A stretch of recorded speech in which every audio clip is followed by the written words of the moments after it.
Assalamualaikum warahmatullahi wabarakatuh. Buat teman-teman dimanapun kalian berada, aku doain kalian sehat walafiat, selalu bahagia dan selalu murah rezekinya.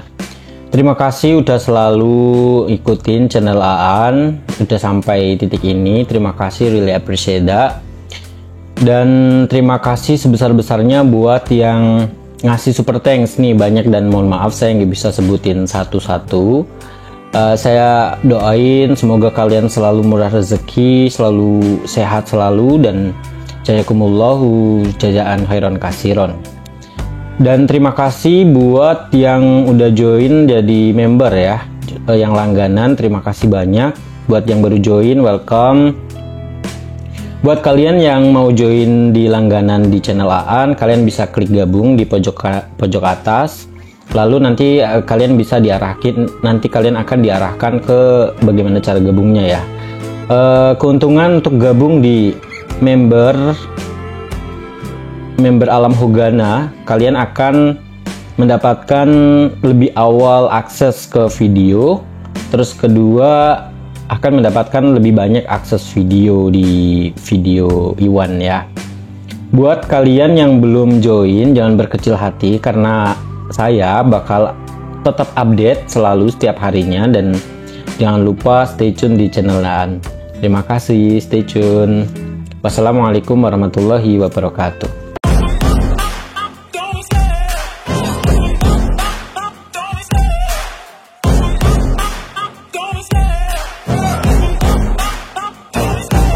Love the chase and the hunt, and I set the pace when I'm running. I always take what I want and I always give it 100. Don't need a bank, no I'm funded. Play the game like it's nothing. I'm always thankful for something. Don't take for granted, stay humble. Now wake up, it's time to look at the enemy. Look in the mirror if he is no friend to me. It's not. Don't forget to subscribe and push the notification bell for you not to miss our upcoming updates. Now let's get started. Bab 2171. Ya, namanya Candil Queen, dan dia juga salah satu pemburu harta karun. Henry menjelaskan, di masa mudanya, dia pencuri merah dan Candil Queen membentuk trio untuk mencari harta karun. Dan mereka beruntung, mereka berhasil menemukan metode kekuatan yang telah lama hilang milik kelas kekuatan tertinggi. Meskipun pencuri merah akhirnya mengambil metode kekuatan dan mengklaimnya sebagai miliknya, salah satu matanya dibutakan oleh Henry dan Candil Queen selama proses tersebut. Sejak saat itu, ketiganya berubah menjadi musuh bebuyutan. Dan sialnya, Candil juga menjadi korban balas dendam pencuri merah beberapa tahun yang lalu. Meskipun Candil berhasil melarikan diri, meski hanya sedikit, keluarga miskinnya tidak seberuntung itu. Candil adalah satu-satunya yang selamat dari kekejaman ini. Sejak hari itu, pencuri merah menjadikan misi hidupnya untuk melacak Henry dan Candil untuk membalas dendam. Selama waktu ini, Henry menghubungi Candil untuk mereka memutuskan untuk bersatu melawan pencuri merah untuk membalas kematian keluarga mereka. Setelah memastikan bahwa Sherlyn muda berada di tangan yang tepat, Henry dan Candil kemudian berhasil melacak pencuri merah, berniat untuk mengakhiri balas dendam ini untuk selamanya. Sayangnya, pencuri merah itu terlalu kuat dan bahkan setelah pertarungan sengit, tak satupun dari mereka berhasil mengalahkannya. Sebaliknya, pencuri merah malah berhasil melukai Candil dengan parah dan bahkan melumpuhkan salah satu kakinya. Henry lah yang harus mendorong Candil di punggungnya saat mereka melarikan diri dengan tergesa-gesa. Jika tidak, mereka pasti sudah lama mati. Bahkan sekarang tak satupun dari mereka yang berani mengambil tantangan untuk mengalahkan pencuri merah sekali lagi. Dan mereka tidak dapat menahan perasaan putus asa karena hal ini. Sejak saat itu, Candil memutuskan untuk bersembunyi untuk menghindari penangkapan pencuri merah. sambil pada saat-saat yang sama mencoba untuk meningkatkan level pelatihannya sehingga dia bisa menjadi lawan yang lebih baik melawan pencuri merah di masa depan.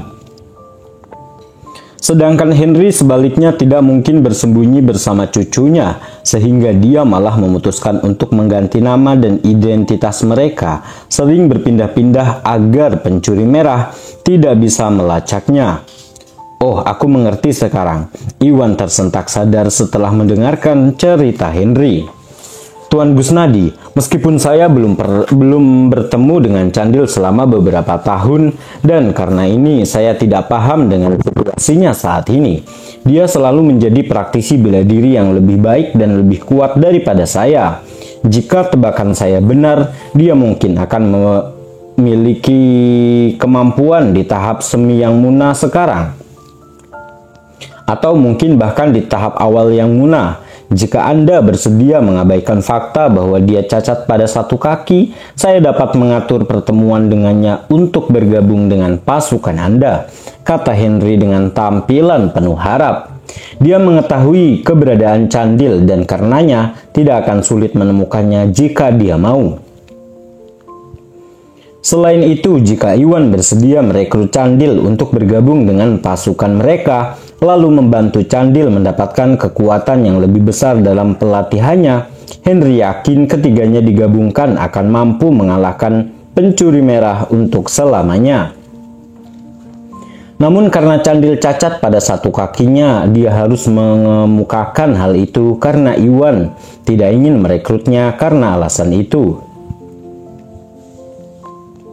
Lantas bagaimana kalau salah satunya kakinya lumpuh? Tidak masalah bagiku, aku sangat ingin bertemu dengannya, Iwan berkata setelah berpikir beberapa lama. Dia sangat ingin merekrut prajurit sebanyak mungkin ke dalam pasukannya, jadi Iwan tidak melihat banyak masalah dengan kondisi Candil. Selain itu, dia merasa sedikit kasihan pada lelaki tua itu, dan jika kondisi Candil tidak terlalu serius, Iwan berpikir dia mungkin bisa membantu dengan keahlian medisnya. Kesimpulannya, Iwan dengan mudah bisa meluruskan masalah ini begitu dia bertemu dengan Candil. Baiklah kalau begitu, aku akan membawamu menemui besok. Henry senang mendengarnya. Bab 2172. Keesokan paginya, Iwan, Henry, Shirley, dan Masun yang bertugas mengemudi berangkat menemui Candil. Sedangkan Tari, Yuni, dan gadis-gadis lainnya mereka memutuskan untuk tetap tinggal dan melanjutkan pekerjaan dengan John, Stephen, dan Spencer menjaga mereka.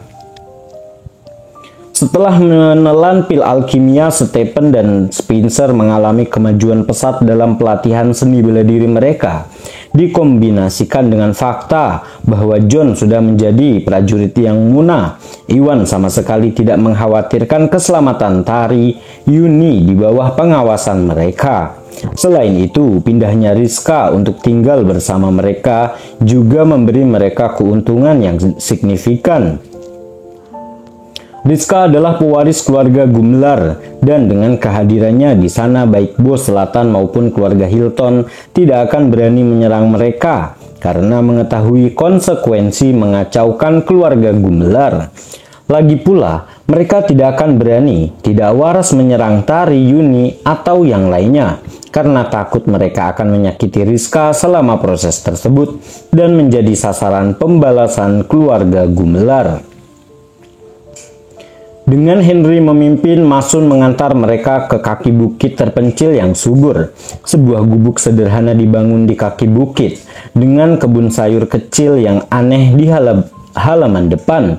Selain itu, seluruh gubuk dikelilingi oleh pepohonan dan semak-semak, membuatnya tampak seperti bagian dari pemandangan yang kuno dan indah. Iwan dan yang lainnya keluar dari mobil dan melangkah ke pintu depan. "Apakah kamu di rumah, Candil? Aku datang mengunjungimu," teriak Henry ke arah gubuk. Tiba-tiba pintu depan terbuka dan seorang lelaki kurus dan tampak lemah berusia pertengahan 70-an tahun melangkah keluar, terpincang-pincang dengan tongkat. "Lama sekali, Henry. Sudah lama gak melihatmu," jawab pria itu dengan suara serak. Secercah kegembiraan melintas di matanya yang tenang saat melihat teman lamanya. Namun senyuman itu segera membeku di wajahnya saat dia melihat dua pria asing yang berdiri di belakang Henry. Siapa dua orang ini, Henry? Pria itu menatap dingin ke arah Iwan dan Masun. Ini adalah tempat kecilnya yang penuh ketenangan, dan setelah tinggal sendirian selama bertahun-tahun, Candil merasa terbiasa dengan kedamaian dan dia merasa tidak senang diganggu seperti itu. Oleh karena itu, dia merasa sedikit tidak senang dengan kedatangan Henry yang tiba-tiba dan malah dia membawa serta dua orang asing. Candil, izinkan saya memperkenalkan Anda. Ini adalah Presiden Grup Bio Farma, Presiden Gusnadi. Sebaliknya ini adalah pembantunya Masun Shelton. Henry memperkenalkan mereka satu sama lain. Senang bertemu dengan Anda, Tetua Queen. Iwan memberinya senyuman sopan saat dia menyapanya. Grup Bio Farma? Aku belum pernah mendengarnya seumur hidupku. Candil mengerutkan kening, sama sekali tidak memperhatikan pemuda ini. Meskipun Candil tinggal sendiri, dia telah belajar menanam kebun sayurnya sendiri dan dapat dengan mudah memenuhi kebutuhan makanannya sendiri. Sayangnya, Candil masih membutuhkan beberapa kebutuhan yang tidak mampu dia penuhi sendiri, dan karena itu dia harus mengunjungi kota terdekat yang jaraknya beberapa mil setiap beberapa bulan untuk mengisi kembali perbekalan sehari-harinya. Selama kunjungannya ke kota, dia juga akan memanfaatkan kesempatan ini untuk mengikuti berita tentang dunia gangster, terutama berita tentang keberadaan pencuri merah. Adapun grup Bio Farma yang baru didirikan, Candil tidak pernah sekalipun mendengar tentang perusahaan tersebut dan tidak peduli sama sekali. Bab 2173. Apa yang membawamu kemari hari ini, Henry? Candil memutuskan untuk mengubah topik pembicaraan. Biasanya setiap kali Henry mampir berkunjung, dia akan dengan senang hati menyambut teman lamanya. Tetapi kali ini Henry membawa beberapa tamu tak diundang, dan terlihat jelas mereka punya motif tersembunyi. Hal ini membuat Candil sedikit tidak senang dan itu terlihat dari sikapnya terhadap Henry. Ya, Presiden Gusnadi di sini bermaksud merekrut beberapa pejuang di tahap semi yang muna atau tahap yang muna untuk bergabung dengan perusahaannya, yaitu Grup Bio Farma. Sekarang saya sudah bergabung dengan pasukannya. Saya ingin tahu apakah Anda bersedia bergabung dengan kami juga. Henry menjelaskan dengan jujur. Bergabunglah dengannya. Aku tidak tertarik dengan itu. Candil menggelengkan kepalanya dan menolaknya tanpa ragu sedikit pun. Semua orang yang dicintainya telah tewas di tangan pencuri merah yang kejam, meninggalkan dia satu-satunya yang selamat. Bertahun-tahun, dia menghabiskan hari-harinya yang sepi merencanakan balas dendam yang sempurna, berniat membalas kematian keluarganya.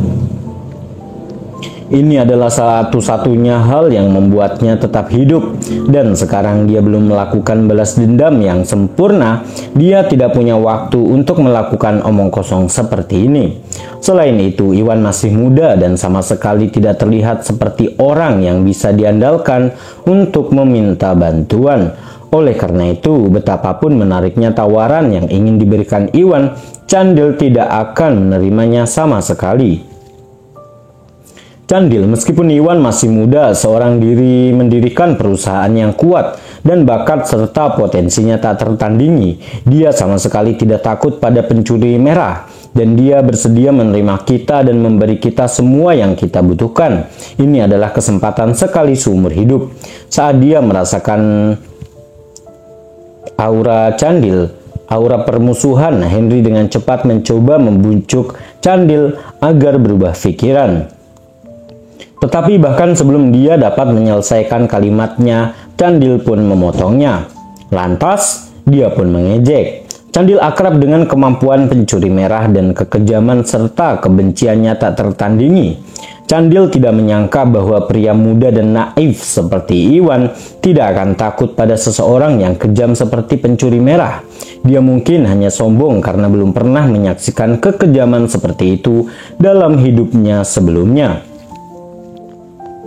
Candil sepertinya tidak mengerti mengapa Henry bersedia bergabung dengan pasukan Iwan dan bahkan tampak sangat mengagumi pemuda ini. Mungkinkah Henry menjadi gila karena putus asa untuk membalas dendam? Dengarkan aku, Candil. Tuan Gusnadi adalah tuan yang baik dan murah hati. Sejak aku bergabung dengan grup Bio Farma, dia tidak hanya mewariskan metode kelas kekuatan tertinggi kepadaku, namun bahkan membantuku meningkatkan pelatihanku ke tahap yang muna. Jika kamu ingin bergabung dengan kami, dia dengan senang hati akan melakukan hal yang sama untukmu. Ketika itu terjadi, kamu dan aku akhirnya bisa bergabung dan mengalahkan pencuri merah untuk selamanya. Henry merasa sedikit panik ketika dia merasakan permusuhan yang terus-menerus dari Candil dan memutuskan untuk berterus terang dengan kebenaran. Metode kelas kekuatan tertinggi, tahap yang muna. Candil menggema dengan kaget. Dia tahu betapa berharganya metode milik kelas kekuatan tertinggi. Ini adalah metode ampuh yang paling berharga di wilayah selatan. Dia tidak pernah membayangkan bahwa seorang pemuda tanpa nama seperti Iwan tidak hanya memiliki kekuatan sebesar itu, tetapi bahkan bersedia mewariskannya kepada Henry. Ini luar biasa. Bab 2174. Aku tidak memerlukan semua itu. Aku sudah menguasai metode kekuatan yang termasuk dalam kelas kekuatan tertinggi. Dan aku telah berhasil naik ke tahap yang muna sendirian. Aku tidak membutuhkan siapapun untuk itu. Dan aku nggak butuh bantuan lagi. Candil akhirnya menolak Henry sekali lagi. Apa? Kamu sudah menguasai metode kekuatan tertinggi? Bagaimana bisa? Henry tercengang mendengarnya. Dia sangat paham dengan situasi Candil. Candil seperti dia biasa mempraktikkan metode ampuh kelas kekuatan tingkat lanjut. Inilah mengapa setelah merampas metode kekuatan kelas tertinggi dari mereka, pencuri merah berhasil mengalahkan mereka dengan begitu cepat dan bahkan membunuh semua orang yang mereka cintai dengan begitu mudah. Namun Henry tidak dapat memahami bagaimana Candil berhasil naik ke kelas kekuatan tertinggi sendirian. Tidak ada yang mustahil. Saya menghabiskan waktu bertahun-tahun untuk meneliti dan menyempurnakan metode kekuatan hingga akhirnya saya berhasil menembus kelas kekuatan tertinggi, jawab Candil. Tahap semi yang muna dan tahap yang muna berjarak ribuan tahun dalam pelatihan mereka. Dan kelas kekuatan tingkat lanjut biasanya hanya berhubungan dengan tahap semi yang muna. Bahkan jika seorang sudah berada di kelas kekuatan tingkat lanjut, hal ini tidak berarti kemampuan untuk naik ke tahap yang muna. Karena itu, Candil terjebak di tahap semi yang muna untuk waktu yang sangat lama. Namun memikirkan kematian tragis orang-orang yang dicintainya di tangan pencuri merah, Candil akhirnya berhasil menerobos ke tahap yang muna dengan belaka, tekad dan kerja keras. Selain itu, setelah menembus tingkat kekuatan baru dalam pelatihan seni bela diri, praktisi bela diri biasanya juga memiliki kemampuan baru untuk naik ke kelas kekuatan lain dalam metode pelatihan mereka.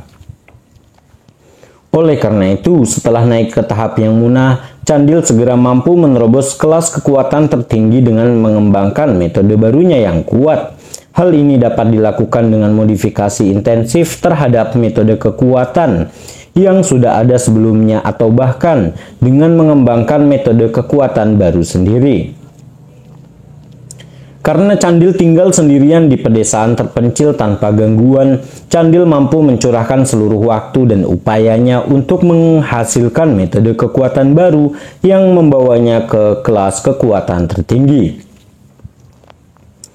Oh, jadi begitu. Henry pun tersentak kagum ketika dia memahami hal ini. Dia seperti Candil, dia juga memiliki rasa dendam yang luar biasa terhadap pencuri merah. Tapi Candil berhasil mengasah kebencian itu menjadi kemampuan baru, seperti menerobos ke tahap yang muna dan mengembangkan metode kekuatan baru sendirian. Henry harus mengakui bahwa Candil jauh lebih mengagumkan daripada dirinya dalam hal ini. Pria yang kuat dan tekun, Iwan tidak dapat menahan diri untuk tidak bergumam kagum akan hal ini. Iwan mendengar tentang praktisi bela diri luar biasa yang mencapai prestasi mengesankan sebelumnya, tapi ini adalah pertama kalinya Iwan berhadapan langsung dengan seseorang yang melakukannya.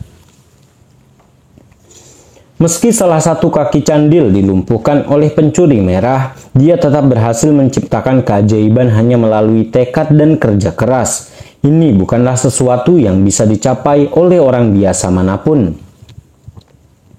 Henry, langsung saja saya dengan senang hati akan menyambut Anda jika Anda datang berkunjung dan mengetahui masa lalu. Tapi jika Anda hanya mencoba meyakinkan saya untuk bergabung dengan Presiden Gusnadi Anda ini, saya sarankan kamu menyerah. Aku tidak bermaksud meminta bantuan siapapun. Jadi sebaiknya kamu pergi saja. Candil menjawab dengan tenang. Bab 2175.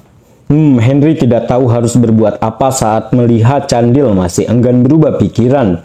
Dia khawatir Iwan akan mendiskriminasi Candil karena kecacatannya. Tapi Henry tidak pernah membayangkan bahwa Candil sebaliknya akan menjadi orang yang tidak mau bergabung dengan pasukan Iwan.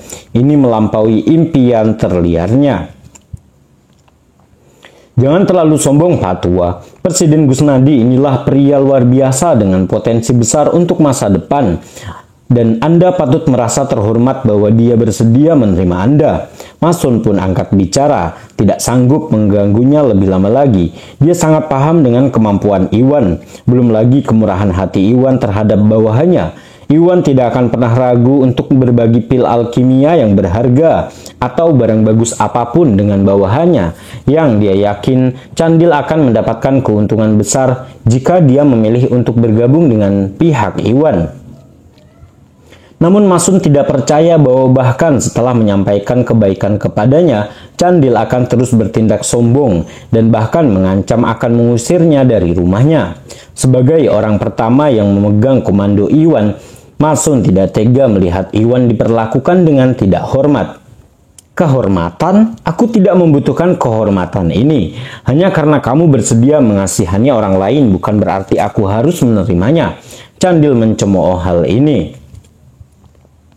Dia telah mencapai kelas kekuatan tertinggi 2 tahun yang lalu dan setelah 2 tahun pelatihan, dia sekarang tidak jauh lagi untuk mencapai tahap menengah yang muna yang tingkat kekuatannya sama dengan pencuri merah.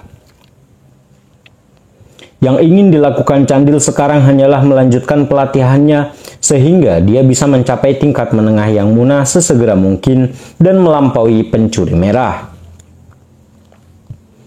Ketika itu terjadi, dia akhirnya bisa mengalahkan pencuri merah dan membalas kematian keluarganya. Ini adalah keinginan terakhirnya. Namun jika dia bergabung dengan pihak Iwan, dia tidak lagi memiliki waktu atau ruang untuk berlatih seni bela diri. Selain itu, dia terbiasa sendirian dan sangat menikmati hidup bebas ini. Dia tidak rela membuang semua itu untuk menjadi bawahan seseorang.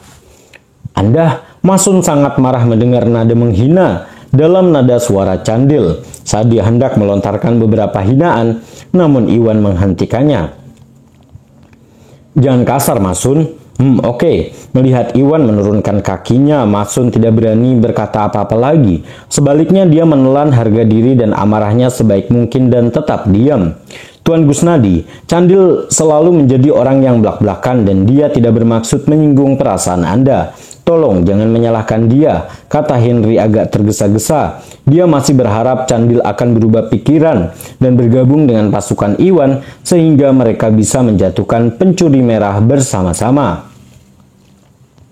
Selain itu, mengetahui sejauh mana kekuatan Iwan sebenarnya, dia khawatir kekasaran Candil akan menyinggung perasaannya dan membuatnya berpikir 2 kali untuk merekrut Candil. Tidak apa-apa, saya akan menangani ini. Tuan Yates, Iwan tersenyum acuh tak acuh. Dia sangat perlu merekrut beberapa praktisi bela diri untuk memperkuat keamanan grup Mustika Ratu dan grup Bio Farma. Candil bukan hanya seorang pejuang yang muna, namun tekadnya juga begitu kuat, sehingga dia berhasil mengembangkan sendiri metode baru yang kuat dari kelas kekuatan tertinggi. Iwan sangat mengagumi tekad Candil dan semakin yakin bahwa Iwan menginginkan pria seperti ini di timnya. Masuk akal jika Candil meremehkannya dan menolak menerima tawarannya karena usianya yang masih muda dan dia tidak mengambil hati sama sekali.